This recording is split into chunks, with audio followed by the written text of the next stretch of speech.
Don't worry, guys. Fuck Roma. They are a piece of shit. We do not want your scumbag garbage of Pedro. I concur. Oh man, and this is like the new tradition. Every time we go live, Jerry's already cursing. If our guy Brooklyn Rob is in the chat, he's not going to be surprised. I remember that one episode where Brooklyn Rob literally kept a running count of every F-bomb Jerry dropped, and it was actually a slow day because I think he was only at like 19 or 20 F-bombs by the end of the show. But hello and welcome into another episode of the Calcio Connection podcast. We are connecting with you, Italian football fans from all over the world. Over the last couple of weeks, we've been doing roundtables with some of the top clubs in Serie A. Second to last here is Lazio. The last one is going to be Inter. I made sure we're waiting till like the day before the season for Inter, because with how many mind-numbing changes have been going on, like if we were to do an Inter roundtable yesterday, then who the hell knows who's still on the team or who owns the team come the season. So we'll save Inter for last. Lazio, of course, second to last. And before we introduce our awesome panel, I love all these guys, let me introduce Jerry Mancini. Now, Jerry, we're going to let you vent some of your frustrations on this episode. People who follow you on Twitter already know this. Jerry is so frustrated with Lazio's mercato, and he's so frustrated with Lotito's liquidity ratio, and do they need to sell Correa, or does he need to inject cash, and you can't register signings? Like, Jerry is so frustrated, he smashed his laptop yesterday. And that's why he's joining us via a mobile phone on this episode. So he's like, you know, the bare bones of technology tonight. Jerry's usually on a laptop. He's on like a flip phone for this episode. Jerry, I hope you're okay, man, because you seemed really frustrated yesterday. How are you? Yeah, my knee went right through my computer, actually. Like the whole, if you can tell, like I just smashed it right down my knee. And you know what, man? This whole mercato is garbage. I praised last summer. I remember we had Stephen Moore on, and I gave him a lot of praise. They had brought in Vedat Marici. I thought Wesley Hoot was a good signing. It actually started off really well the first half of the season. I was high on Mohamed Fadez. Now all of a sudden we can't even register players. That's how bad it's been this market. Like I would like to see our owner just once not debate about injecting money into the club. And you brought in a guy like Sarri. You said you're going to be ambitious. It's a bold move to sign a guy like that. If you're not going to put money into the club, you should have got a guy like Italiano, where you didn't have to worry about spending money. Like it's just frustrating. It's like telling a little kid that you're going to give him ice cream. Meanwhile, you tease him and you don't actually give it to him, and he starts crying. Frozen yogurt or some bullshit. Yeah, I don't know. This mercato has got me so mad. I broke my computer, and now I had to pay for him. I bought a new one. Stupid me, eh? Oh, man. Well, listen, we're going to be a therapy session for Jerry. And, of course, we're going to bring in, like, obviously, I couldn't care less about Lazio. No offense to any of you guys, but I did want to surround Jerry with sympathetic ears. So the therapy session will be had. Let me introduce first Stephen K. Moore from the Laziali, which is the nonstop go-to spot for Lazio news. This is the only website you guys need in your life. Stephen and his crew do such an awesome job. Stephen, good evening, sir. How are you? Doing pretty good. A little bit better than Jerry, but same frustrations with regards to the mercato and this whole transfer window as it stands. We're hoping by the end of this week some things happen. We got Alfredo Padula dropping some bombs on Twitter tonight saying, 3 signings incoming. But I was thinking back and going, is he talking about the players that we are yet to register, or are these 3 totally new people? So that's the issue that we're currently facing right now. So yeah, haven't smashed anything yet. Could be soon by the end of the week if we're just not signing anyone else, but to be determined, I guess. Yeah, let's bring on another return guest, Nando Magnus, who is a staple when we talk Lazio. Nando, good evening, sir. How are you? Great. I'm not getting my hopes up in regards to anything Lazio. Like I had my heart broken away too many times, and last summer was just the pinnacle of it. Like I don't know. Like I was kind of positive, like Jerry was explaining, but I don't know. We had so many other gaps to fill, and I've been saying it for years. We needed a replacement for Lucas Leiva, or like a Vice Lucas Leiva, and like I think that's the most important position because Lucas was totally finished last year. I can count on one hand how many good games he had with Lazio. One of them being against Dortmund in the first game, but yeah, I'm not really that excited for the season this year, to be honest. Even though the City has gonna be wide open, like I'm just kind of like, okay, let it happen. Let's see what happens. Like I'll watch religiously, but I can't say I'm too excited. Hold on, you were in Italy for 10 days and you couldn't hunt down Latito and like fucking. I was in Rome for 2 days and I was in the market for 8. 2 days is enough. I guess. No, they were in Marinfield at the time. They weren't even back in Rome. Yeah. They're still in the preseason training. So yeah.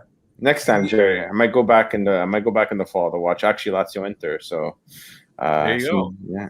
Oh man, I gotta find. I wish I know I can't because it's like mid-September. I know I can't make it out there then, but man, I would love to go catch that match with you and talk some shit and have a good time. That would be a lot of fun. But maybe for the return fixture later in the year, I could get out there. Also, want to bring in first-time guest on the program. I know this man personally. He's a Lazio supporter, but he's also like we're crossing worlds here because Mike NoGoZones. I want to make sure you guys subscribe to his YouTube channel. You will not regret it. Like I know you guys come to us for the calcio and the banter, but I think no matter what you're interested in, you will find Mike's channel to be interesting. He goes by NoGoZones because he travels to places where people don't usually seek out, right? He's been to Afghanistan. He was only there a few months ago before, all this awful stuff is going down right now. He's been to Iraq. He's been to Syria. So, Mike, I'm so glad to have you on talking some calcio. I watched the Euro final with Mike. He's here in South Florida. Yeah, so I've had the honor of meeting Mike in person a couple times. How are you, man? Doing good. Thanks again for inviting me on. Now, I am not a sports blogger or a sports podcast. I'm just an average guy. But I do my father being Laziale, his father being Laziale. I'm carrying on tradition for my family. And I'm going to go against the grain what these other guys said about the outlook of the team. I'm actually going to be optimistic. All right. I like Maurizio Sarri. I like Mohamed Fares. I'm still a Strakosha fan. I like him in goalie. So we're in the Europa. Like, let's be honest. Lazio in the Champions League, we're going to get wiped out right away. But I think in the Europa League, they're going to go a little further, more deep into the table. And I'm looking forward to that the most, the Europa League games. Hopefully. I'm hoping Sarri can turn, like, water into wine, and I mean like with Patrick, for example, where we're going to be praying for miracles when you have to replace Luis Felipe with a guy named Patrick, and I'll be shitting my pants every game when I have to see that. Our squad depth is absolutely zero.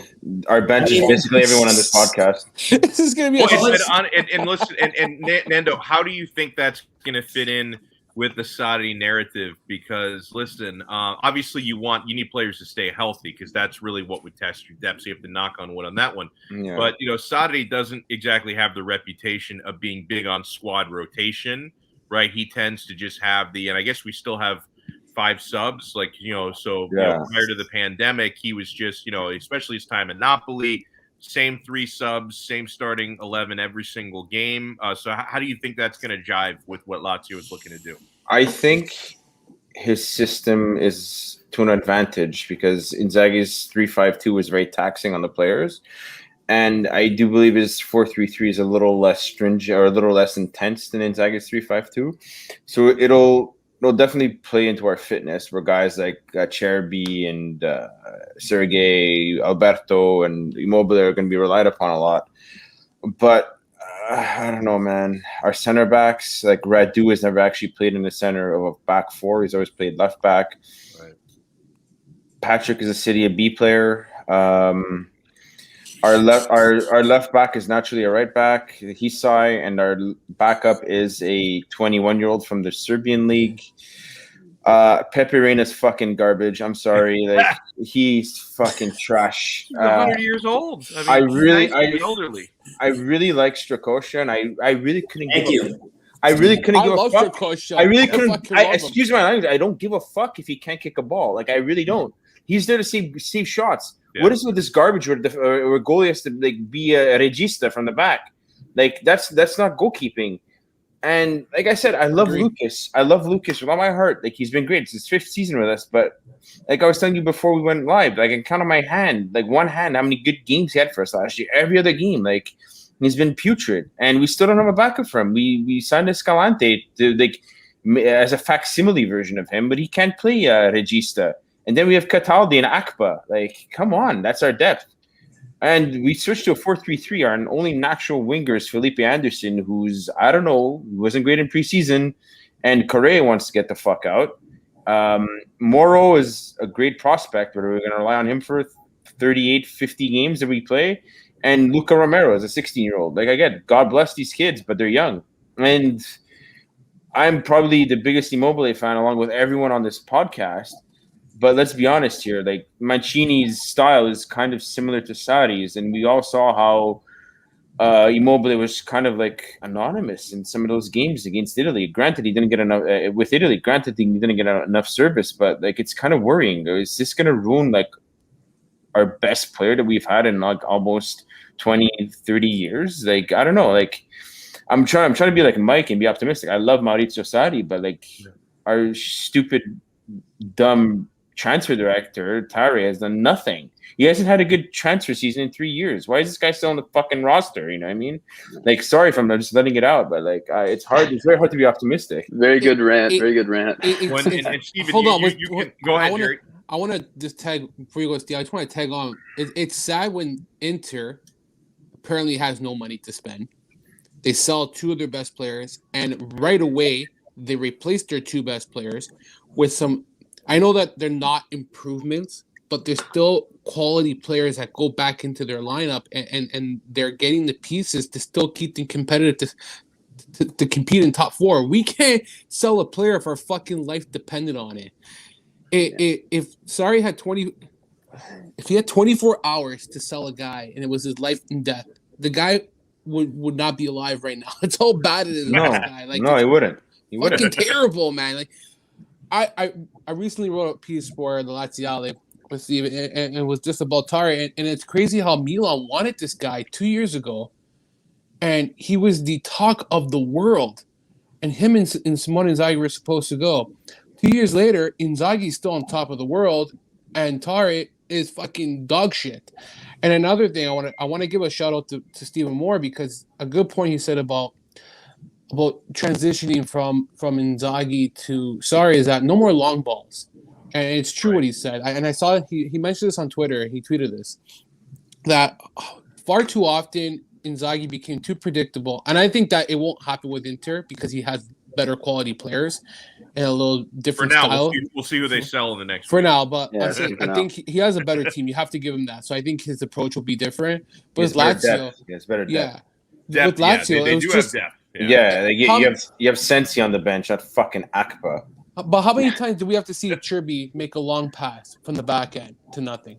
How many times does Reina have to fucking pass it off in the back end to nothing? Like just long diagonal passes to nothing. Where I've found in training that at least he's trying to build something. Short passes, one-touch passes, trying to get into spaces. There's just something he's trying to create. And I think that's the encouraging part going into the season. If you want to take something that's positive, Lazio will have a different style, a little different build-up, a little swagger to their game, which Stephen Moore actually mentioned on Twitter, and I agree with him that there'll be a game plan behind Sarri. So it will take time. I know that we're all negative, but I think as the season progresses, if the players stick to what they believe and what he believes in, you'll start to see the team progress. I feel. Yeah, well, hopefully that's the thing, right? So, hopefully you're gonna give the players. It's gonna be hard as Lazio fans. We know how like over the past few years with Inzaghi, we're getting frustrated on Twitter after games. Like the wins we were winning, and you know how like the top teams, they win no matter what. But it was like we were facing lower tier sides and like dragging out a 1-0 win or like a 2-1 win at the last moment. And it's like, you don't even feel happy about the game. You're just like, holy, what did I just watch, right? So like now that we're getting a different style of football, hopefully you know, it's a little bit better, right? They're going to be playing attacking style football. We're not going to be passing back every 2 seconds where I could literally close my eyes and I know the ball's going back to Reyna and then back to Patrick and back to Reyna and like forward. Like, you got to switch it up, right? So I'm excited to see what Saudi is able to offer, but it's obviously going to be one of those things where we gotta wait. And who knows how long we have to wait. Like I've heard people say it's going to be a full season. It's going to be 6 months. It's going to be, who knows what happens. Maybe it's Saudi gets frustrated with the lack of transfer activity and, you know what, this leaves in January, right? Like if I were him, I know for certain he asked for guarantees before joining Lazio. I think everyone knows that. And as it stands with the 3 or 4 signings that we've made that haven't even been made official yet, is that enough to convince him to be like, hey, you know what, I really want to stay in this project? I don't know, right? So this next week is probably going to be very crucial to his like just future in general at the club, right? Because if our starting lineup is Moro at left wing, like you said, great prospect. I hope he thrives, and I think he's going to have a great year. But are we relying on him to get back to the Champions League or finish in a Europa League or Champions League spot? I don't know, right?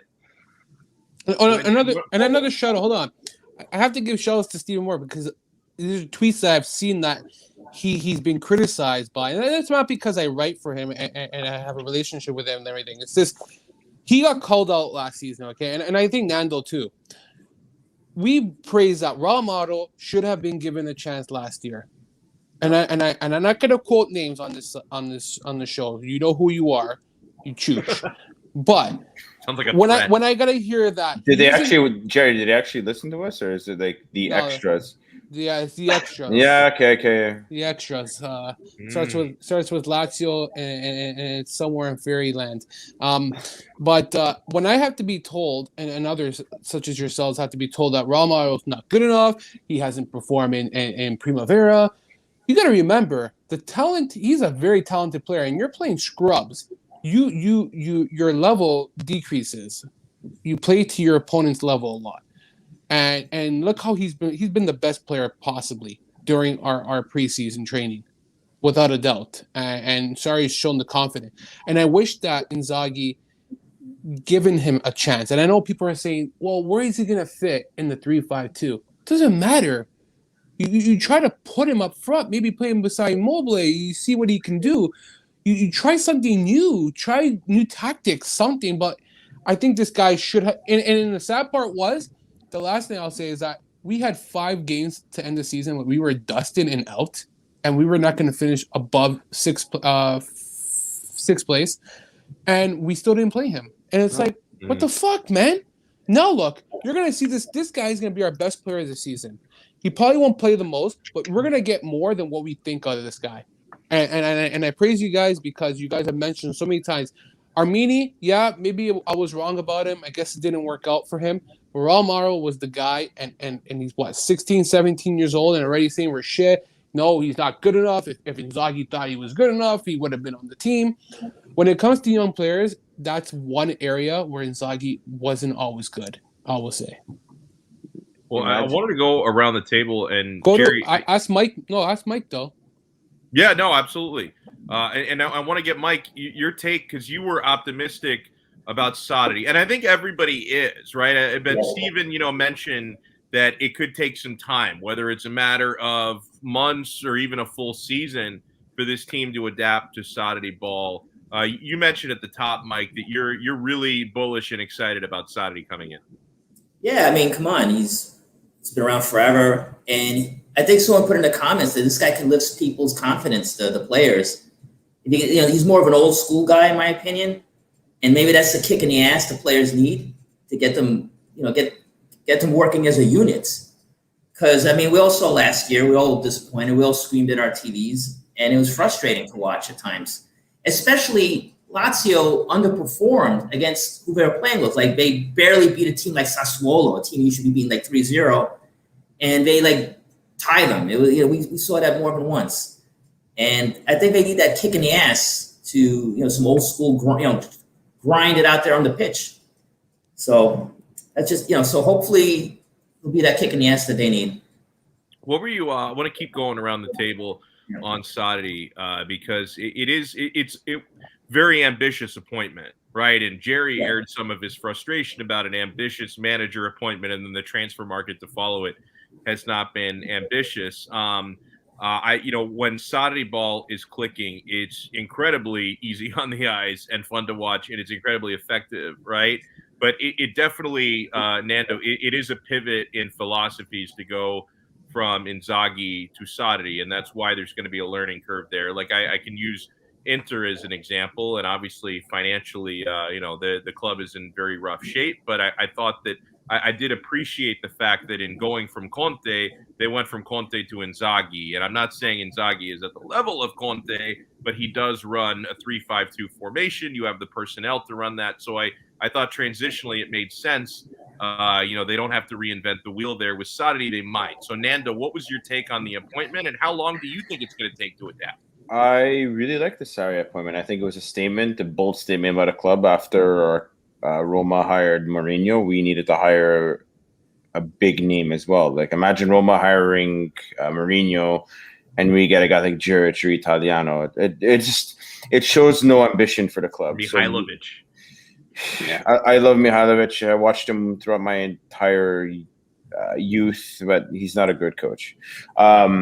No, he's at his level right now in Bologna. Sarri for me was the perfect appointment for the after Inzaghi. I listened to Steve's podcast with Alistair and Vittorio, and Steve, was it you that said he was a step up to Inzaghi, or was that Sean? I think might have been Sean, but all around, I think overall, like, it would have been a step up. Okay. Ultimately, he's a proven manager. Like, he's been there for. I think Vittorio said it first off, and then I think we all kind of agreed with him there. But yeah, so he is. I would say he is a step up. He won a Scudetto with Juve. Like, that same Juve team, almost the same Juve team, barely made the Champions League. You know what I mean? And it's not as if they did. It's not as if they did any better in the Champions League. They lost to a shittier team in Porto than Lyon from the year before, and he won Europa League with Chelsea and kind of turned the tables after Conte finished sixth with them the year before. And we all saw what he did with Napoli.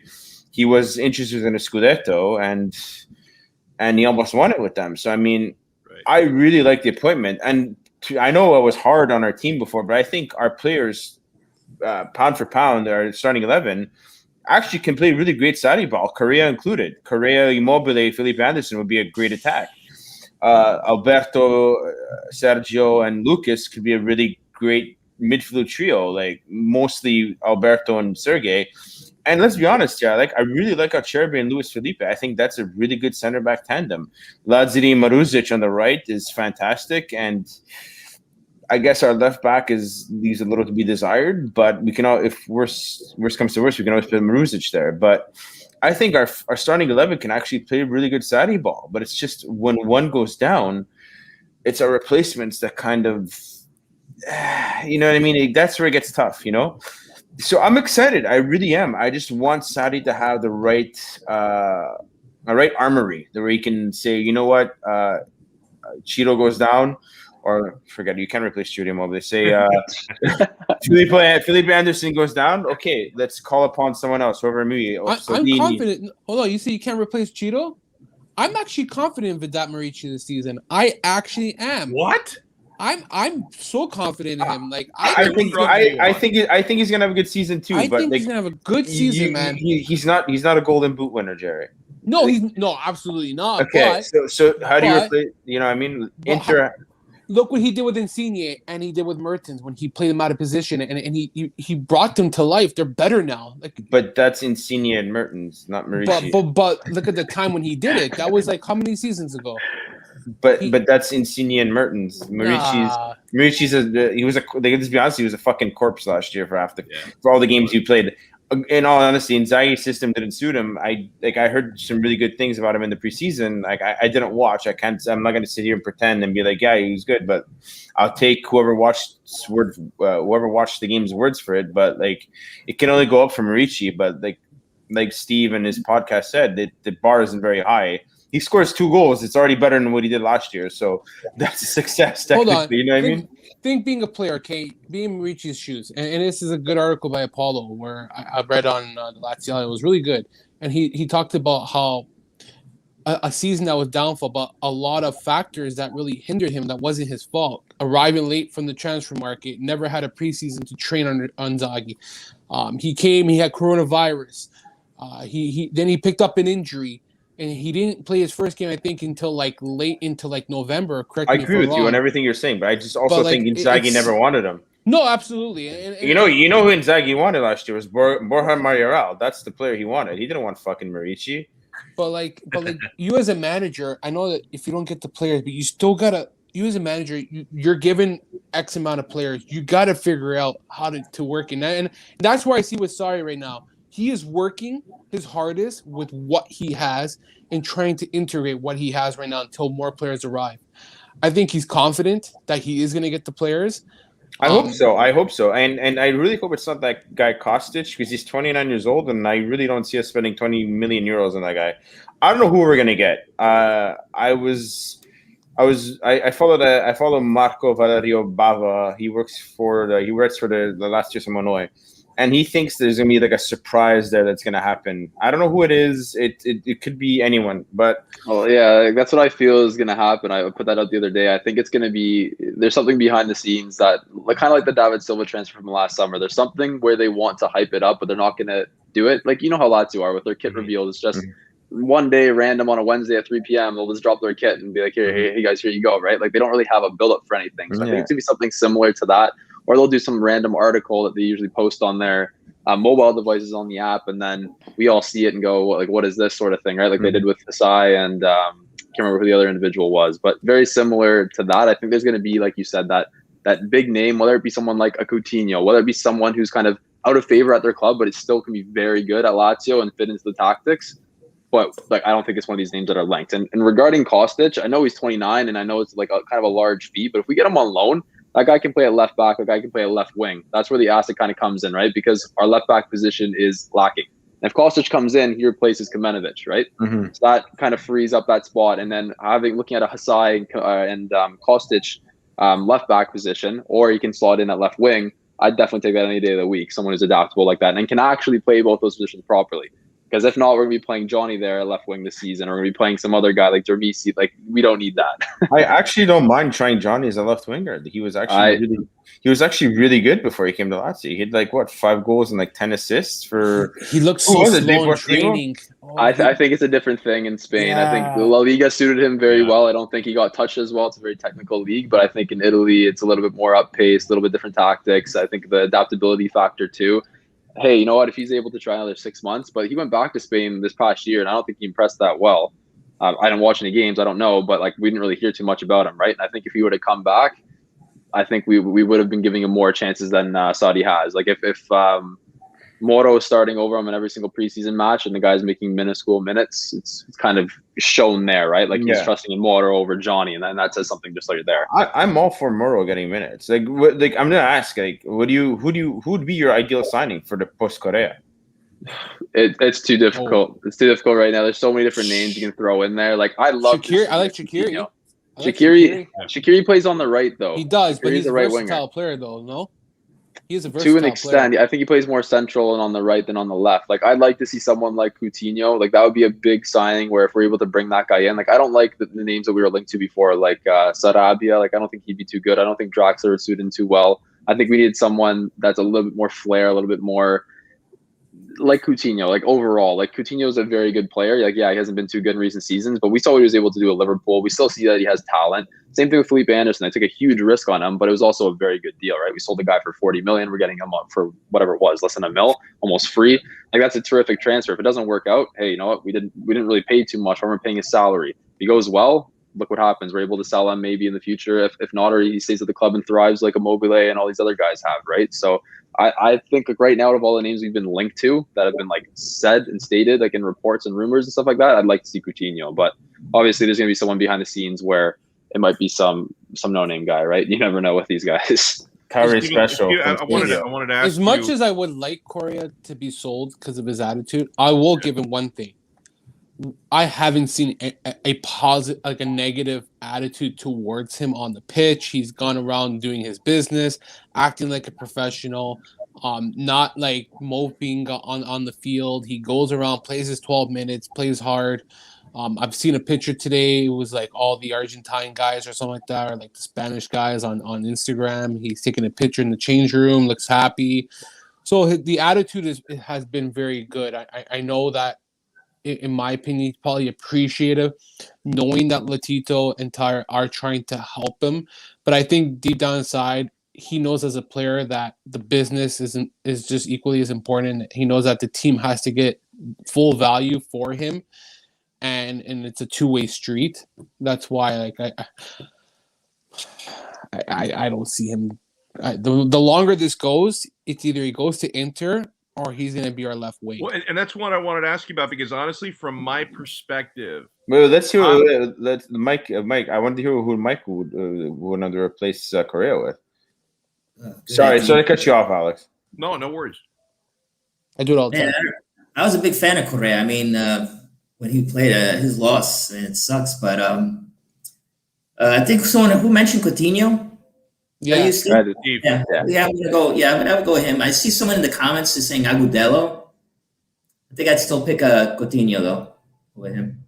You know, and I wanted to ask you guys, and Jerry, you know, I know that you've been writing a lot of tweets about this and a lot of speculation on Correa. I mean, from my perspective, you know, reading Inter news every single day, I don't feel that optimistic right now that he's coming. I think that Lotito, and maybe this is just a negotiation, but it seems like he's pricing Inter out of it right now, even though, you know, Inter have made, you know, just with the two big departures, you know, about 185 million in transfer fees. We know they're not reinvesting the majority of that. The majority of that is being pocketed to balance the books. And from my understanding, their budget for, you know, the next striker they want to bring in is about 25 million max, right? So as it stands, seems like Correa has been priced out of that. And right now it seems like Inter are working a lot harder, and maybe Correa might be, you know, the plan B, but they're really working hard right now on trying to lower the price for Duvan Zapata. That seems to be their priority. So Correa might be the next guy that they turn to if it falls apart with Zapata. So I don't know. And to be honest with you guys, Correa, I would like to bring him in because I want to give Inzaghi something that he wants, right? Because Inzaghi has been eating shit sandwiches, you know, since the day he arrived at Inter. I'm sure he would have loved to have, you know, brought in Lazzari as the right wing back. That was, you know, far too expensive. I do like Denzel Dumfries, but you know, you couldn't get him one target at right back. I think Inzaghi would really like to bring in Correa, and I'm not too optimistic about it right now. So I would like to see it because I want to give Inzaghi a chance to kind of build the team in his own image. Maybe it's not going to happen with Correa, but I mean, what do you think, Jerry? Because, you know, you were messaging me a couple of days ago and you seemed pretty confident Correa was going to enter. I was a little bit less confident than I am today. So how do you see that resolving? Well, to piggyback on Lazzari, I'm actually happy that Lazio didn't sell him because Maricic is already hurt for the first two games of the season. And finally, we can say we do have depth somewhere, and it's at right back where you can rely on Lazzari as a backup to Modicic. And if Modicic is a starter and you have Lazzari, I think that's something that is a positive sign for Lazio. And vice versa, you can use either player as a winger on the right side if you really want to. That is a possibility because they have the ability to play either as a fullback / center back for Maricic, and they are accustomed to playing wingers. So I think that can really benefit in the long term if they do need a backup to Anderson. They play out of position. I see that kind of happening with certain players. In regards to Correa, as this progresses, it becomes much more worrying because you guys see what Inter does because now they're linked to Marcus Thuram. Yeah. Isn't he like 40 million? I don't know what the price is for him. That is a good signing. That is better than Correa. There's absolutely no chance they can afford him. I agree. If the price is 40 million, I read something today that it could be 30 million because it seems like, and this is like making a deal with the devil. It seems like Mino Raiola is trying to do a lot of deals with Inter. He's Thuram's agent. And obviously, you know, you do a lot of deals with Raiola. Now you get a lot of his clients on the pitch. In a few years, that could bite you in the ass.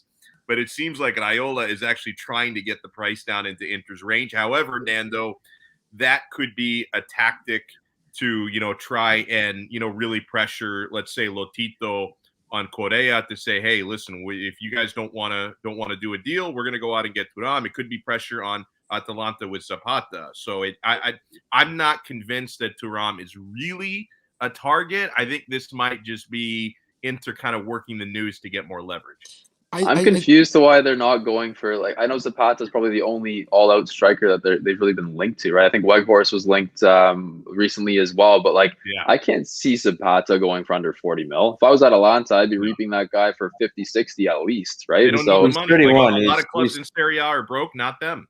He's 31 though, eh? So he's not young. Yeah, but he's still got, look at Immobile right now. What would you price him at? Exactly. Immobile is a better player than Zapata, but I mean.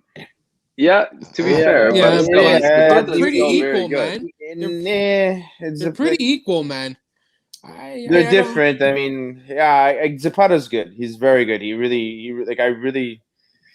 I don't know. He's just, I just think Ichiro's better, to be honest. A golden boot, man. He has that on his resume. Three-time top goal scorer. Zapata hasn't won that once.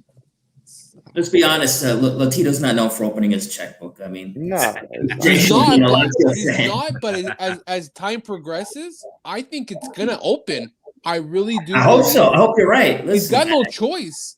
Honestly, guys, he's got no choice. I think 30 million is more than enough money for Correa. Like, I really like him. But how many times do you see Correa, like, one-on-one with the keeper, a great goal-scoring opportunity, and he just doesn't do anything? But the 30 million is just, like, you look at the prices of some of these players that have been moving around in Italy, and in the Premier League's obviously always inflated. Yeah, but, like, you look at the price of all these other guys who are, like, similar in Serie A, like, Correa's, like, 30 million, yeah, definitely, I'd take that and run. But I think we can definitely get more for him, which is why I think that he's waiting off, right? And, like, Lotito doesn't have to sell. It's going to suck, though, because if he does stay, it's going to be a player who doesn't want to be at the club. He's going to play the shit the rest of the season, right? They're going to want to play him to get price up, but it's not going to happen. What Jerry said, he's been professional. It's as if he hasn't been playing.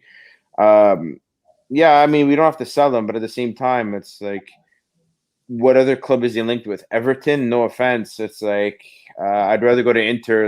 Anyways, Milan's much nicer city than Liverpool, and Inter's a much bigger club than Everton. So, yeah, you know what I mean? Everton could offer us 40 million and probably the same salary, if not a little more, but I don't know. I think two players who will be sold.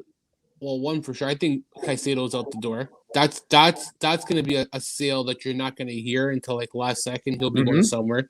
Yeah. I think Caicedo is done. Everybody have a nice day with him because he is not re-signing his contract next summer. I think people got to forget a lot that he wants to be a starter. It doesn't matter how old he is. He's still, for the amount of minutes he's played in the past seasons, he still has starter minutes in him. He's always injured, though, man. It's like that's another thing. But again, he wants to leave and he wants to go somewhere and he gets paid. Go where? Who's gonna? There are China League, man. The Turkish League. There's leagues out there. He'd actually be a good backup. He'd actually be good on a team like Sassuolo to play like a double pivot with him and Caputo or something. You know what I mean? Yeah, that's a good shout. But I forgot. You know what's actually kind of fucking us with our players? Excuse my language. That the whole Salernitana issue. We relied on these fillers like Casasola and Chiellini, all these players that are on our books that we can't get rid of. We'd loan them up to Salernitana every season. Yeah. I don't know whatever dark magic that Lotito played, but we can't send players to Salernitana, and it's actually hurting them. They haven't signed anyone. They signed Simi, but I think they were relying on getting half of those players back. Their team is actually even worse now than it was when they got promoted. They haven't signed anyone. I think they got a few guys. They got Bonazzoli as well. They got a few guys that are half decent. But obviously, yeah, definitely half of Lazio was carrying them to Serie A last year. So you look at the starting lineup, I think it was 5 or 6 of them. At least half the starting 11 was from Lazio, or owned by Lazio at least. I could have definitely seen a guy like Andre Anderson getting Serie A minutes, or Dormisi actually playing in the top league, or Johnny playing. It's like we could have offloaded 5 or 6 guys easily to the Salernitana, but we're not. So these poor guys are stuck with a team that doesn't want them, and they're probably not going to play for a year. It's even the human behind these players is is actually getting affected. So it kind of affects our club, Salerno, and the players. So that's another issue why we can't sign players, the liquidity index. So that's why we have to sell a guy like Correa, and maybe that's why we might have to sell for 30 million. At the end of the day, one or the other is going to happen. Let's just be realistic. If neither happens, we're stuck with a squad that we're not registered. We're back to square one. Like look at our starting lineup right now. If we can't register players, we don't have disgusting. A right winger. By the way, Steve, and I want Steven, because you sent me an awesome article the other day when I was asking questions about this liquidity ratio, because I didn't really fully understand what's going on. So I thought you sent me a piece from the Laziali that explained it really well. Can you give our viewers and our listeners just a brief? You don't have to break it down like you're from NASA. Yeah, I'm not going to try to, because I don't think I can get into that extent. Enough. I'm not in the finance world. Give people an world. idea of what's happening and what this liquidity ratio means. Yeah, like I'll read it word for word in a brief statement from the site. But so it's from Lee Squares on Twitter. He's an economics expert, so he was able to help us out, or not us, but just the cultural community in general, understand what this was. Because I was even searching around, and I said, like, we should probably put something out on this, because liquidity ratio, liquidity index, liquidity indicator, that was all being thrown out, but no one really knew what it was. So he basically said that it's essentially measures if short-term commitments can be met without creating debt. So Italian clubs are required to communicate this twice a year. So the upcoming day is going to be the 30th of September. So we basically a month away. We have to kind of communicate this. It can't be lower than a certain threshold set by the FIGC. And if I'm not mistaken, it is 0.8, I believe, is the thing that we cannot pass. And Lazio is currently at 0.6 in December of 2020. So I think right now we're past the 0.8 threshold mark. So we need to bring that back down. So, and this is the thing that's going to be kind of shaky and shady, is because they're banking on Correa's sale to basically unlock it. So we're going to get a cash injection from getting a loan from Lazio Events SRL, his company, Lotito's company, to basically solve this. But if we were to sell 3 of the players that are completely off of the books, then this problem would be solved already. So we have these 20 players, like Nando was mentioning, that we were sending off to Salernitana or sending off to these Serie C sides. And we just have 20-25 players that are literally without a home right now. And it's usually we wait till the last minute. I can't remember who said it on a recent podcast, but it was like a week ago, like a week from the end of the transfer market, we just see, like, throughout the whole week, oh, this player signed for Salernitana, this player signed for Salernitana, this player signed for Salernitana. Now we can't do that. So it's like, where are these 20-25 players going to be ending up? I don't know. They might just be training out of, their homes and stuff, which is honestly, like you said, quite sad, but yeah. Yeah, and I've noticed, and obviously the Salernitana problem is unique with Lotito and ownership, but I've noticed the last couple of years that this has affected some of the bigger clubs in Serie A overall, just in the fact that the accounting tricks before the pandemic used to be so much easier, where, right before the end of a transfer window, you do one of these, and it was an obvious accounting trick. Inter has done this a lot. They used to do it every year, basically, with Pinamonti, where, like, oh, you would sell him, quote unquote, sell him to, like, Genoa for a big fee, but then you had a gentleman's agreement to buy him back, or you would send players on loan for high fees. And, like, that seemed doable before the pandemic, but now, like, these smaller Serie A sides, I guess they can't even justify doing that accounting trick on their books because of the way the revenues have been since COVID. So it's like, I think it's affected. I think it's affected a lot of the bigger sides in Serie A. Obviously, the Salernitana problem is unique to Lazio, but I've noticed over the last couple of years, this has been a bigger issue, because, like, when Inter were in the voluntary agreement they were in with UEFA to basically keep a zero balance sheet for financial fair play, where usually teams get a 3-year grace period. Inter were in a voluntary agreement where they had to have a zero balance every single year. They used to do that bullshit all the time, and it was a great accounting trick. There was nothing against the rules about it, where they would, like, sell players with buyback clauses, wink wink buyback clauses, to kind of balance their books. And I don't think it's doable anymore. So it's really made it tougher for the bigger teams in Serie A to, like, do these tricks to balance their books now. Well, there's more transparency now, I guess, because of COVID. With Udinese, it's so smart because he owns Watford and they own Udinese. So there's never an issue because he has 2 teams in 2 separate leagues and he can always transfer them back and forth. And that's a lot of their business they do within their own 2 clubs. So in a way, it's good because you can always transfer that money back and forth, and you can balance the two clubs and still bring in more players. So I know it's never equated to anything in the favor of Nunez, and let's be realistic here, but Do you I'm actually just think? saying. Do you actually think Lotito wanted Salerno to be promoted to Serie A? Like No. his whole dark magic trick just got fucked up. Excuse my Absolutely. language again. It's like that he never expected that team to go to Serie A, and they really outperformed last year. And here he is. He's like, shit, I gotta sell this club, and now I'm stuck with like 20 human beings that I have no idea what the fuck to do with. You know, You should have been prepared for this, though. Like that's the big thing too that we talk about there, that we were speaking about when it was going on, like the sale of Salernitana. Like why was that not thought about, or you know what, secured, or at least a plan, or at least a plan B, at least for something that's going to happen if they are to happen? Like that was not even in the books. They had to get an extension to sell the club, and then at the end of the day, they put it off to some trust fund, I believe, or something like that. Like in the name of his son. Yeah, like it's come on, like his son is my age. Like let's be realistic here. Like it's ridiculous. So, but doesn't his brother-in-law own it? Like Mezzaroma. So he had to, yeah. So both of them kind of had to part ways as well, though, right? So he couldn't. They couldn't do it like that because they wanted to do like, okay, he'll take 49% or something like that, but they wouldn't allow it. So I think they just ended up doing the trust fund to. That's so stupid. It's a completely different owner. Like, yeah. You know. But they're related by marriage. Yeah, by marriage. It's his brother-in-law, I think. Yeah. I want to answer a question. Actually, family. Yeah. I want to answer a question that was asked a while ago. I never got to it. About your skincare? Yeah, no, my skincare is from the cigarettes I smoke. Stop holding back those secrets. I smother Dumonts onto my body. No, but in all honesty, Sergei Milinkovic-Savic, do we think that he'll be gone? I don't think he'll ever be gone. I think this guy's gonna be a Lazio legend, like fucking Sergei, like Sena Lulic say. The guy's committed to the club. I'll love to hear what you guys think, but I think that he'll stay longer than Immobile, Alberto.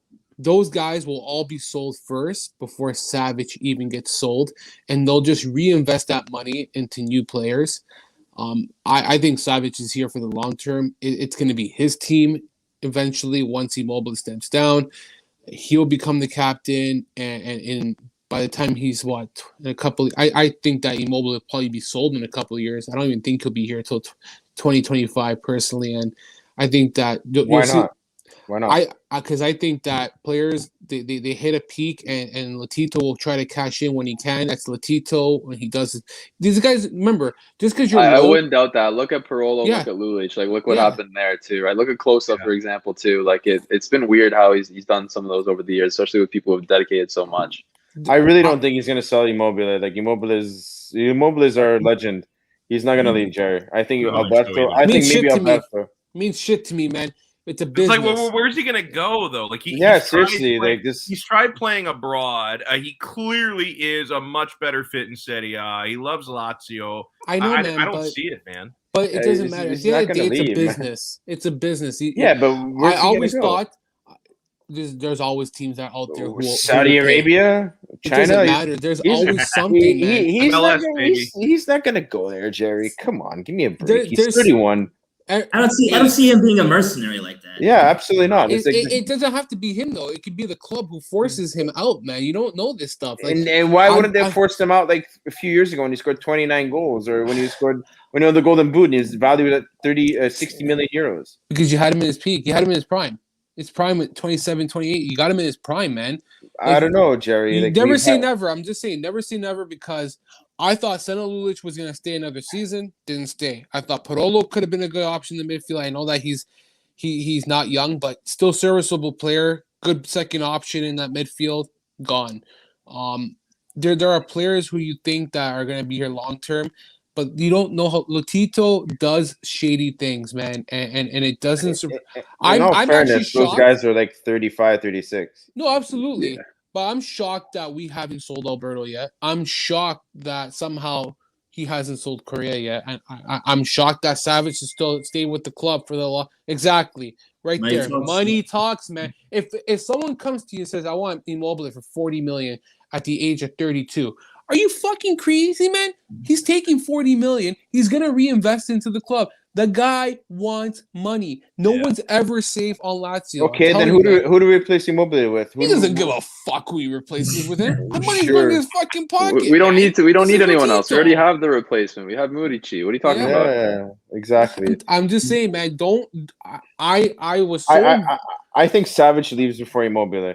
No, I think Immobile is before Savage. I think Savage is Do here you for long honestly, term. you honestly How old think is Savage? If you can do that. Savage How is old- 26? 26. He's yeah. invested into the club, man. I think Savage is first. Yeah, this is probably, especially if he has a good.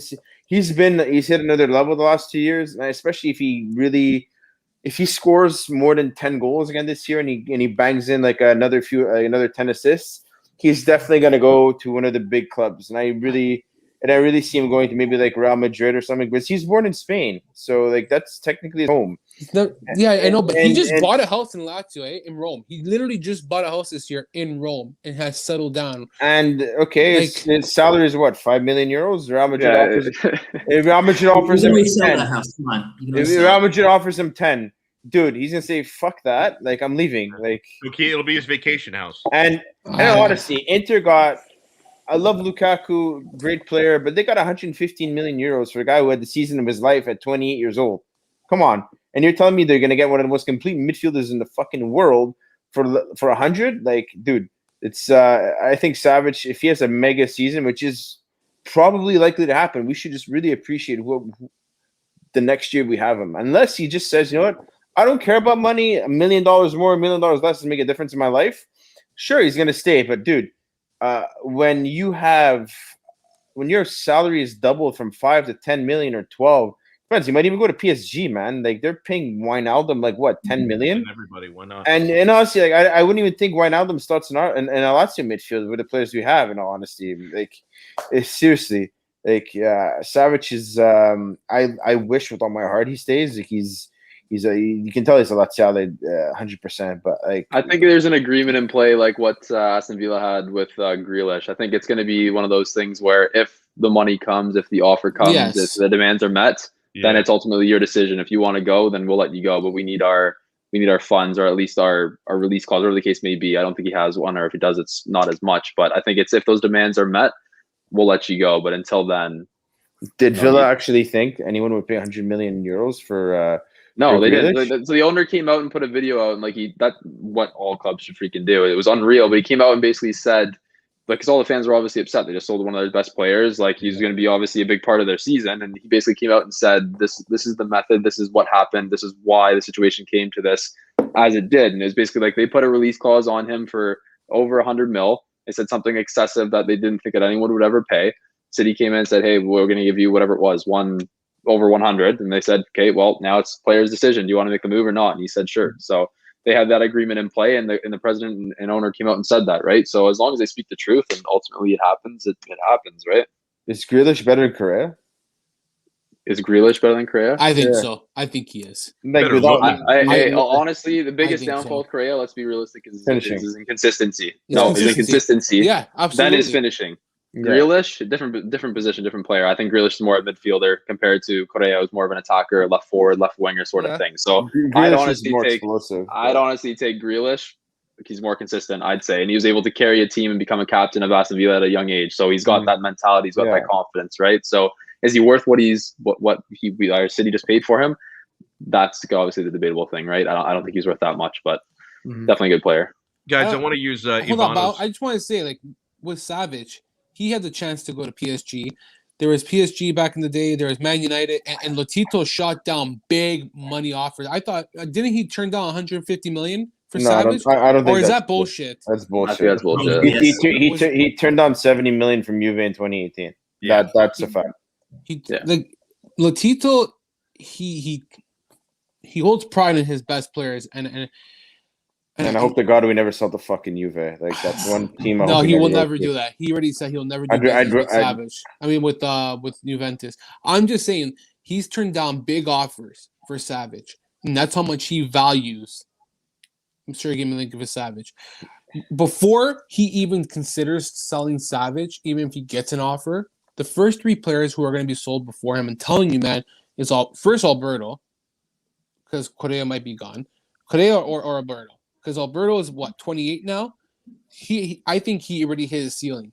You sell him now, you get what you can get for him because you're not going to get any more from Alberto. What you're getting is what you're getting. With Then Savage, who do we replace Alberto with? Honestly, this is the business, man. Like you can't hold on for these guys forever. You got to start thinking young, man. We're not getting this squad is getting older. It's not getting younger. we got younger. We signed Jerry's Romero. like chick here, yeah. What? You like the Patriots? It's Gaucho.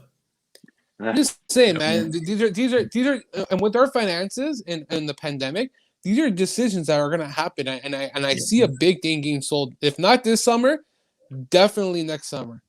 And I agree, Alberto is going to be amazing under Sarri, but we're going to hit a wall where we're actually going to need money, and unless Salernitana goes back down and that solves a lot of issues next summer, and then we can start loaning back out to these shit fucking players, then that would save a lot of headaches. But I'm just saying you got to look in the event that not everybody's we're a small club. We're not a rich club where we can make money and hold on to our players. I think we've done a good job in the last 5 years, somehow retaining our best players. But I think that can only get so far with Lazio. And we're seeing that now, man, where we don't have money to buy What happened in the players. Champions League last season? We got wiped, you know. We Not- did Oh, okay. obviously, we We beat did Bayern, okay. yeah. We did okay. I'm Yeah, just being, okay. I'm being We're open. better than my minded. club. Yeah, we did better in I- Inter. I'm Yeah. saying this because I was so invested in Inzaghi, and I always thought that this guy was going to stay long term. 3 more years, he was going to stay with Lazio, committed to the project, blah, blah, blah. And then I came to realize loyalty to the club only gets you so far. And I say that because there are very rare players like Savage who have actually stuck to their word and have never requested to leave, have always gone around their business, never gone to the media and say, I want out, has never complained about how much he's making or a plane or this or that. He's a true professional. And, Immobile is the same thing, right? absolutely, but I'm categorizing. So hold on. Here's another thing. He's never got into the situation where Savage has, where there's offers where PSG wants him, Man United wants him. Yeah, but that's Jerry. That's all Like, that's- speculation. It was just it could have been like Leonardo saying, "Hey, maybe we might need this guy." The only concrete offer I know was that Juve offer back in 2018, where they offered him 70 million. Leonardo's always been interested though. Like Milan and PSG have been interested because of Leonardo. That's Yeah. the main reason for that. I don't think any offers ever been made, but I think the interest is there Yeah, from him. I do think he ends up at PSG. In all honesty, like I don't see. I'd say Real Madrid. I think yeah, that's where Madrid. I say Madrid. If it agree. did happen, Madrid, because he's already said that he likes. He's already It's said that too. Yeah. It's similar. It's hot weather like Rome. There's kind of Similar similarities. lifestyle, right? Yeah, Yeah. similar lifestyle. I find Yeah. he does not want to go to PSG. I'm just saying, like, I get what you're saying. That Immobile is committed to the city, but Savage has been much longer with the club. He has a year. higher ceiling. Hey, it's still a year, man. For me, 6 seasons. The year, Fuck it. bro. I'm It's just not- saying. I might shitting on Immobile. I think you know how much I love the guy, but like, I just think Savage is on another level. Like, I'm grateful that he's always come out and publicly stated and has stood by his word about how much he cares about the club and like has never considered to even think about leaving, even when we're in Europa League. How we're the situation. I that think our it's his club is always- opinion. It's his attitude as well, right? Like we've Yes. seen Luis Alberto and Immobile have like the instigations like with Inzaghi, right? I don't think I've ever seen Sergei like he might have like kind of the down face, whatever, throw up the hands sometimes in games, but like he's never had like a brawl with like the manager or with another player that I can remember. At least I could be Exactly. wrong, but I think everyone like out of Immobile, out of Luis Alberto, out of him, like him and Acerbi, I think have been like one of the guys that like you will not see them complain because they're there to play football. That's all they really care about. Even Immobile, I can't think of him. Like, you know, honestly, I think he's always gotten along with the team, unless. Oh yeah, he's Versus had a few Parma. last year. Last year he had 2 to he years got ago benched for a against game. Parma. When Immobile? Yes, Yeah. against Parma. He got subbed off, tantrum, started snapping down. Steven's right. He started Wow, I snapping. Yeah. He got benched Yeah. the next game against Inter Milan. Came off as Yeah, remember came off- Caicedo started instead of Caicedo Immobile started. against Yeah. Inter. We Oh, lost wow. 1-0 that game. That was the Yeah. game where Johnny didn't pick Yeah. up his guy. I do remember that now. Yeah, that was such a terrible So game. guys, I want to use Ivano's question here to segue to predictions for the season, and I love God bless Ivano. Oh, did we lose Jerry? That's weird. Oh, God bless Ivano. even though we're doing a Lazio episode, he's a Roma supporter, and he's been like dropping Roma messages nonstop in the chat. We love you, Ivano. I don't know if I can speak for the Lazio supporters, but he says, do you guys think Roma and Lazio can do better than some of the teams from the north because of the coaches we brought in? And if you guys also want your opinions on Tammy Abraham, who's arrived at Roma. Now, this, guys, I want this to be a segue for your predictions on where Lazio finishes. Jerry, I'll start with you, and then we'll go to Steven, Nando, and Mike. Obviously, go with Mike, man. The guy hasn't even talked yet, man. Let's go with Mike. Some fucking words. Right. The poor guy just came back from Afghanistan. Look, he looks all shook up. I want to ask him about that too before we're done. So Mike. Yeah, we're talking, a fight for top four. Where do you think Lazio are going to end up finishing? Okay, realistically, let's be honest. We're not discussing the biggest payroll in the league. I say I'm going to be optimistic. I'm going to say fifth place, and we're back in the Europa League. Again, I like the coaching. Another question I wanted to ask that now, will Serie A this year will be full capacity at the stadiums? I think it's half right now, yeah. 50. I think the closer it'll get to 75% by the end of the season because the Italian. Who knows, with the new variant coming around, go back to 25 very quick.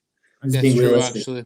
Because these things, something like that does affect payroll, and especially for a team like Lazio, you're right, we're not a big budget team. We're the poor, we're on the lower half of payroll. But I say, optimistically, fifth place. I'm not expecting another. Unless there's some kind of miracle or something happens to one of the top four teams that totally knocks them out. I mean, I'm looking for fifth place. We'll go Nando next. Okay. It's pretty tough. It depends what goes our way.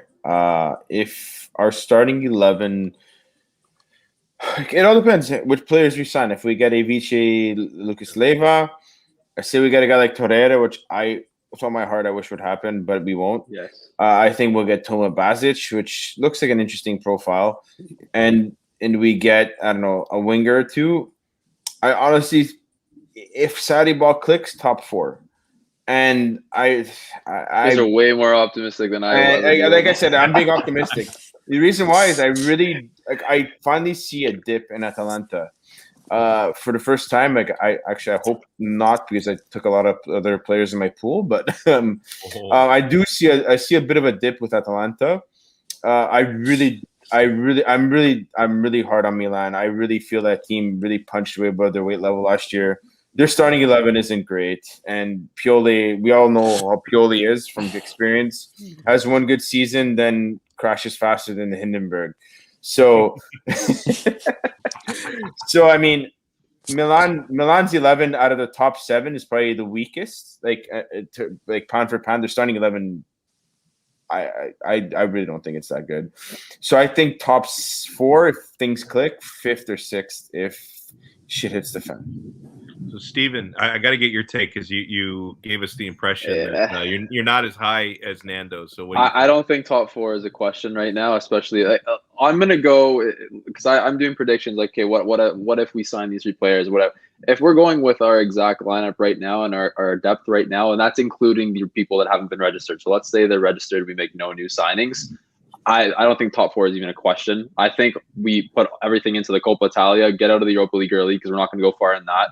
Serie A, try to salvage something after we get out of the Coppa Italia, or maybe we can squeeze a way through, get to the final, and hopefully win a trophy. But I honestly would be happy with a Europa League spot, and that would be as optimistic as I'm willing to get if our team stays as is. If we're able to reinforce, and let's say we get a winger, let's say we get a center back, and let's say we get a CDM, then I could probably see us finishing 5th, like just outside of top 4. And that's obviously depending on all the other teams' mercatos as well, right? Like there's still, that's why it's hard to do these predictions right now. Like we said that before too. Like there's so many things that could change. Like let's say Inter sells Martinez, for example, right? Like Lautaro, like that changes the spectrum of everything. Let's say Juventus go and sign, I don't know, someone else. Let's say Ronaldo leaves, for example. Like there's so many different things that could happen right now. So it's very difficult. So like taking it as is right now, I'd be happy with the Europa League spot. So like 6th would be good for me as an optimistic side of things. Jerry, I'll give you the last word on that. I'm with Steven. If we go exactly, until the market's done, then I can give an honest answer. But if we go based on like what he said, our starting lineup right now and the registered players are not even in, we're fucked. We're literally fucked. Like there are so many holes that we already discussed. I don't need to talk about it again. I will go on the basis and being optimistic that we will register these players, and I think 3 additional players will come in. I think somehow Latito is going to pull off some miracle, and in the event that I'll say that he brings in Kostic, Toma Basic, and I'll go on the limit, maybe Shaqiri, I'll say, because I say Shaqiri and not Coutinho, because the price range is Latito range. And that's why I kind of think that it hasn't been done yet with Leon. Like, it's been days where they haven't finalized that deal. They were supposed to be $2 million separated. $8 million for Shaqiri. I'm sure that the longer they wait, Leon, that's a deal where Latito is licking his lips, where it's a similar Chino Immobile, Luis Alberto deal, where it's in that price range. You know what I mean? You really got to look at the dollar signs of these kind of players. And like a Toma Boss is $10 million.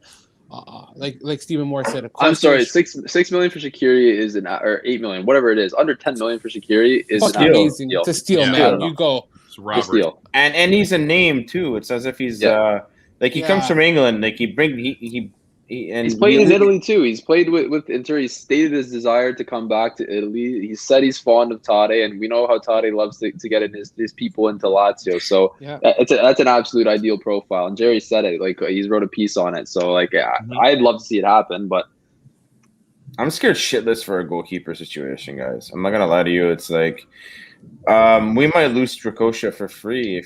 Makes me fucking sick. Don't say that, man. He's our rock for now. I don't know. Like, don't we have like a young kid who's actually good in the Primavera? Furlanato. Yeah, isn't he supposed to be like?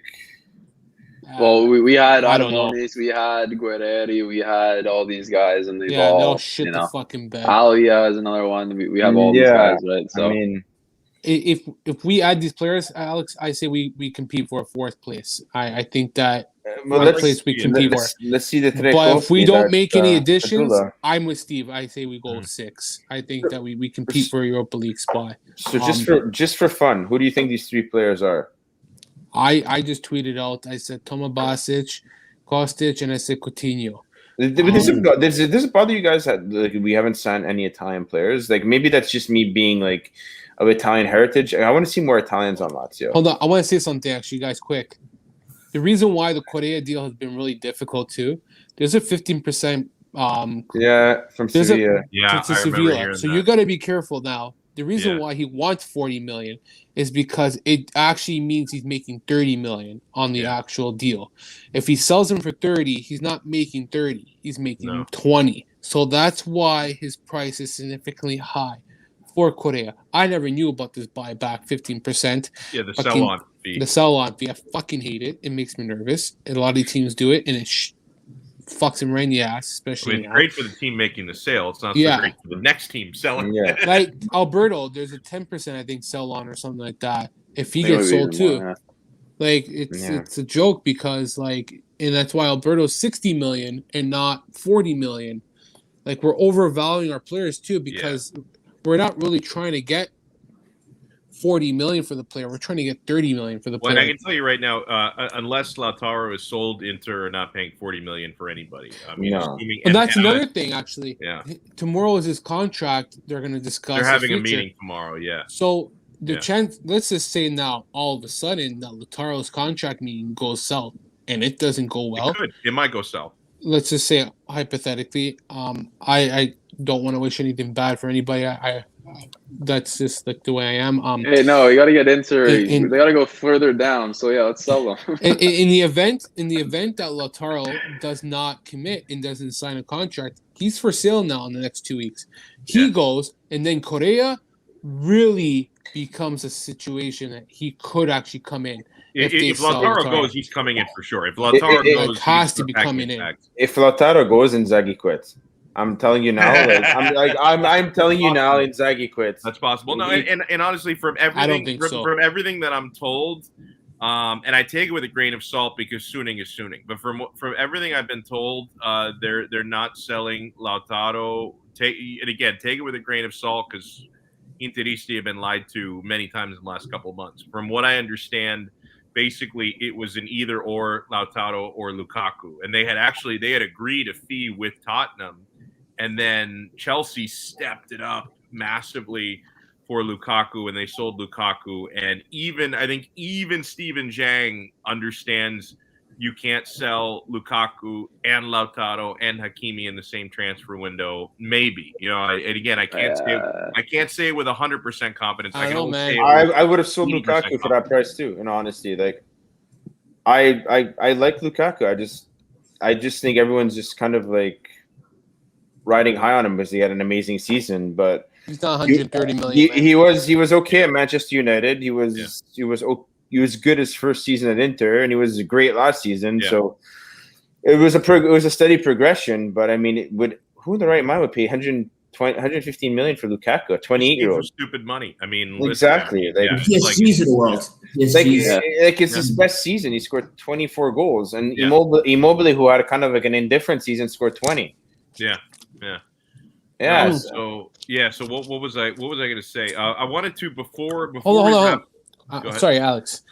Strakosha, because I think Mike really is obsessed with Strakosha. So here's the thing, Mike, and I'll have Steven and Nando piggyback as well. If he's not our starter, you fucking sell the guy. That's it. There's no ifs, ands, and buts.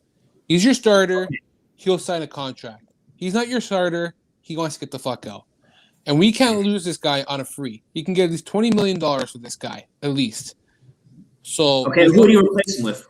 Reina? There's so many different guys. You might as well replace him with Reina because Sarri loves him too. He's gonna play every fucking Tom, Dick, and Harry game. I don't know, but now it's getting to a point of there must be something going on with Strakosha and the club in general, because there's no reason why Reina's starting our last preseason game. There's no reason why he started more than half of them. Like it makes no sense. No, it doesn't. There's got to be something on behind the scenes, right? So whether that be he said something, because obviously something happened between him and Inzaghi, or maybe it was him and the club told Inzaghi, you're not playing Strakosha, just like that, right? A lot of people said it was due to Reina's ball control and able to distribute, but who knows? There could be things behind the scenes where it's even carrying over into Saudi as well, right? Like I don't think Saudi would have done the same thing. So there must be something either that he's not seeing, or there must be something going on behind the scenes with management where it's like, we're not going to play you, right? Which is just weird though, because you think you'd want to sell him, replace him. Could have gone Golini, could have gone Musso, could have gone Cranio, could have gone. There's so many guys in Italy itself, and that's just thinking about in Serie A that we could have replaced him with, right? So makes me sick. Cranio would have been my guy. Nando, you made a point about having more times on Lazio, but that requires Lotito again opening up his checkbook. Yeah, I would have opened the checkbook. I would have loved Cranio, in honesty. Like that's speaking of Italian. Let's be honest, he's a better keeper than both Sirigu and Meret, and for whatever reason, he was left off the national team. He's probably the second best Italian keeper right now is Sirigu. Sirigu, Cranio, easily. And like, why he's wasting away in Sardinia is beyond me. That's the first guy. Even if I was Milan, that's the first guy I would have bought was Cranio. Like, he should be going to Inter because Handanovic is finished too. In honesty, like, why is he still at a mid-table to lower mid-table club? Like, he should be playing for a Lazio. He should be playing for an Inter. He should be playing for any like. And again, you know what the money talks. No, the thing on Cranio is he's not good with his feet. Like, again, who cares? Like, I've seen. Cares. But is Frulanetto a homegrown player for us? Yes. Yeah, that's the other thing too is Strakosha. It's a homegrown player. It's a homegrown player. So you bring Frulanetto in, you make a profit on Strakosha.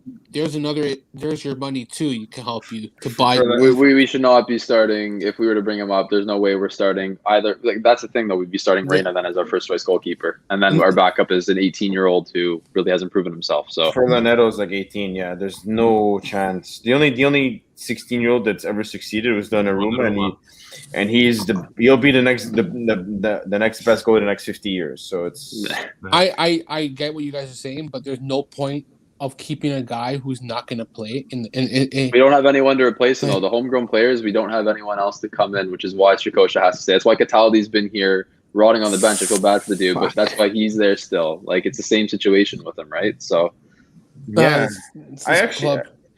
Cataldi does have some decent qualities that I think might be okay under Sarri. I think he's going to thrive under Saudi. He can pass the ball and he can shoot. I'm really disappointed with Murcia. Like, I'm sad he left. Like, maybe it's the nostalgia in me that he scored the winning goal against Juve a few years ago. But I'll be happy if Cataldi plays like a decent role this year. In honesty, That turned out, and that Murgia turned into Lazio, which has been a fucking massive upgrade for us, like massive. And still, I think that he is gonna really have a role with Italy in a year and a half. Coming next season, the season after, I think he'll solidify as a right back compete. If he plays good as right back, He can be a Spinazzola on the right side. Yeah, exactly. Like, Di Lorenzo's good, but he'll never be better than good. Calabria maybe, but I just don't. I like Calabria. I think he's really turned his game around. I just don't like anything Milan. I know. I noticed that. I think that Milan's not as bad as you think they are, man. But yeah, I got to wrap it up in a moment, guys. So I want to give everybody bedtime a chance. for you. It is. Actually, it's dinner time. I haven't eaten dinner yet. You fucking pussy. You're a pussy. Listen, man, I went from one stream to the next, bro. Pussy. Wall to wall fucking today. You're pussy. Because I haven't eaten dinner yet. I don't know why they make me pussy. What are you eating, Nutella? Maybe. What's wrong with that? We'll see. Nothing wrong with that. I want to give everybody a chance to plug their work. And Mike, I want to start with you, man, because your YouTube channel is fascinating, and obviously it's got to feel like a weird time right now, because back in the spring, a few months ago, you were in Kabul, Afghanistan, and obviously it was a much different Afghanistan than it is today. Shit has absolutely hit the fan over there, so that must be weird. I would encourage everyone to check out Mike's channel, Mike NoGoZones on YouTube. You can see his Afghanistan episode and all the other great episodes. Just let me know how you're feeling about all that and where people can find you, bro. Well, again, like I said, you go on YouTube, you type in Mike NoGoZones, or if you go on Instagram, you'll see all the cool photos I take on these wacky trips I do. What I'm feeling right now, I'm angry, frustrated, sad for the friends I made there. And I mean from like the staff at the hotel that hosted me to the guy that I actually grew a beard out for the episode of Afghanistan so I could blend in better. And then I made it, my guy joked with me. He goes, "You don't wear a beard back at home, do you?" I go, "No." He's like, "We got a good barber shop here where we can shave that thing." I told him those old school shaves with the razor and all that. And I went for $5, including tip. Dude, the guy, gave me like one of those. Yeah, it was cool. And my heart broke. I'm heartbroken because they're good people there. And they don't deserve to be ruled by a bunch of terrorists. And if you watch the video, I call them out for what they are. I go, "See, these guys are thugs, they're criminals, and what they're doing to they're enslaving their own people, which makes it really painful. It's kind of like we're going to want to remake the society to go back into medieval times, and they don't deserve that. No one does." So I'm trying to stay in touch with the friends I made there through WhatsApp, Facebook. Two I know are still doing okay. They're just hiding. And it's just, sorry to bring everyone down about this. It's a really depressing topic, but man. I mean, it's depressing, but it's important. It is, and but my next video should be out in a month, I expect, and that's Iraq. And you know what? I'm way more optimistic about Iraq. I was treated great. It was. I had a good time actually. Got pretty plastered a couple of nights there. You can get a beer. Amazing. Yeah, that is fucking great. Iraqi beer is good, by the way. Wow, I never would have thought. Are there like Iraqi IPAs? Like, well, what is the beer like? Nah, it's what it is. It's just like a Budweiser or a Labatt's for the Canadians out there. I was just happy to drink one because it hit.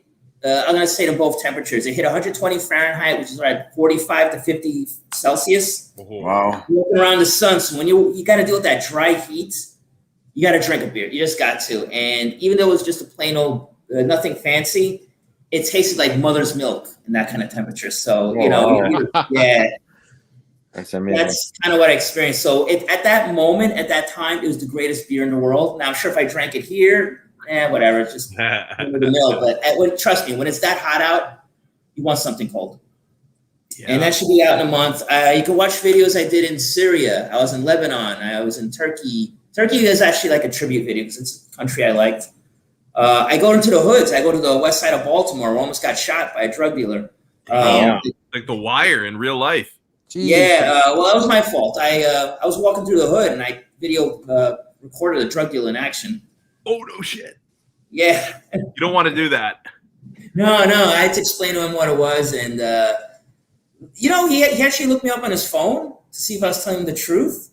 And when he saw me there, he's like, "Oh, okay." He kind of let me go with a warning, though. He's like, "Don't go through here again." Yeah, it's pretty wild. Like, did you promise to blur him out? Like, could people see? I gave him a business card so he knows my name. He has all my information. So yeah, he got deleted out. Kill you theoretically. He could find me. And I know his name. Yeah. Yeah. So I have a target. If I put him in the video, I'd have a target on my back. So Avon Barksdale's coming for you, man. I whitewashed that scene in the Baltimore video, but you can see me run around the South Bronx, South Side of Chicago. I went into for people in Miami, Opelika, Miami Gardens. I got episodes there, so yeah, I got a whole bunch of stuff. Iraq is the next one. Dude, that'll be coming out soon. I think I saw an episode of yours where you're in a restaurant or something, and like you're analyzing it. I forgot what it was though. If it was Detroit or something, I don't remember though. Okay, yeah, Detroit was a good one. Detroit was a good one. Nice. Yeah, make sure it really is fascinating stuff. So make sure you check Mike out. Go to YouTube, search Mike NoGoZones. You'll get hooked, man. You'll subscribe, you'll get hooked. Nando, where can people find you, sir? Like it says in my name here, Nando_Magnus. You'll see me tweeting some random Lazio stuff. How I dislike influencers on Instagram and and other random stuff. So yeah. I'm always down for a chat, whether it's about history, politics, or Lazio or Calcio in general. So hit me up. Yeah, a really good Twitter follow. Stephen Moore is kicking ass and taking names all day, all night at the Laziale. Where can people find you, man? Personally, at S_K_Moore, but most of the work is done through at @the_Laziale. So just one-stop shop for all things Lazio, where we're gonna see the community get together this year again. So hopefully we get a good season ahead of us. Jerry, tell fucking Lotito just to 30 million. I want to get this Correa deal done. I want Inter to have some sort of a settled striking quartet heading into the season coming up. So I hope you can help me get this done. Where can people find you and all your work, Jerry? J Mancini 8, and most of my work is with Stephen Moore at the Laziale. I've decided to really cut back this season and stick to one or two sites. It just makes life easier. And when you commit to more than one site, they think that you can or should provide more than one piece. And it's like, no, I don't get paid to do it. So I do it on my time. And I prefer just writing for Laziale. It's what I enjoy the most. And then it's just easier. When I got to start learning about 6 different teams, it's so hard to keep up. I've noticed, but send Tito your computer. Hey, send him a nice little note in your computer before the test mark is done. He should refund you for that. I saw a question here. No to Pedro. Fuck him. He was good with Chelsea. We don't want no fucking goddamn Roma leftovers. And Orsolini, I'm 50-50. That's it. Good way to end it. Good stuff, man. I don't know, man. Fuck Roma. I fucking hope they burn. Anyways. You guys can find my stuff, of course, not only here on the Calcio Connection with Jerry and all of our great guests and panelists.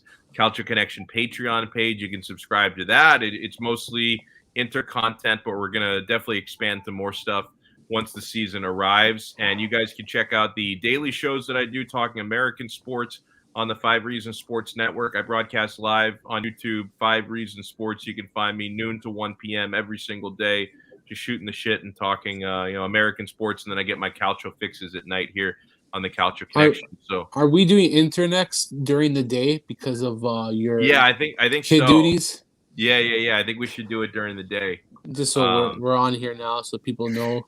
Yeah, just so people know. I'm thinking maybe what does your Friday look like, Jerry? Oh, my Fridays are brutal, man. Any day but really? Friday. Okay. Fridays are, but I can make it work. Whatever. Maybe we'll figure something out because we were originally thinking tomorrow, but it's so soon between episodes. It's too quick of a turnaround. Maybe Alex, October 17th. It's Lazio Inter. Oh man, So maybe we can watch it at Fritz and France. We'll probably have the game on. We should, because I really want to freaking go to Italy and watch it with Nando, but there's no way I can get away in October during. You're going to American Italy to football watch the season. game in October? No, it's an idea. It's an idea. Like one of my I'm best not friends. ready yet, man. One of my best friends is an Itarista, and Can't. so we might hit it up, and it'll be interesting to see Simone Inzaghi's first game back, right?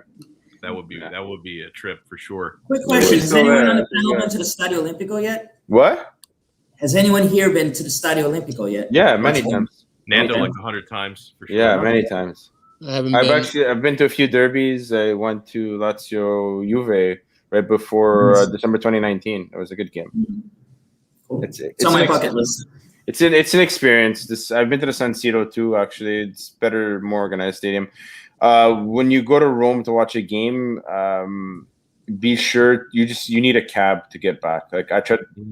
Yeah, you can't take the bus. Yeah. Bus. Fuck Yeah. that, man. I took a cab everywhere when I was in London. Cab everywhere. Never. London's huge. London's huge compared to Rome. Oh, fuck that, man. Even when I was in Rome, when I was with my family, I never took a bus. No, fucking bus. I don't even take a bus here. We got like I've been since 2004. I've been to quite a few Lazio games, and I've waited for the same bus that takes me to the center of the city, the ancient city. It's never passed. It's only passed once. Then one time it passed, it broke down. So it's like it's not meant to be. The bus just gave up. Like it just stopped working. Yeah, and it's a long walk from the Olimpico to the ancient city. So it's like you need either a car, a Vespa, or a Vespa. Yeah. I'll share a Vespa with you next time. Let's do it, man. Well, this was a lot of fun. Huge shout out, of course, to Jerry, to Steven, to Nando, to Mike, and make sure you check out everybody's work, Steven's site, Mike's YouTube channel, and all the stuff we do here. We'll talk to you guys next time for an Inter Roundtable later in the week on another episode of the Calcio Connection podcast. Ciao. All right. Fuck Juventus.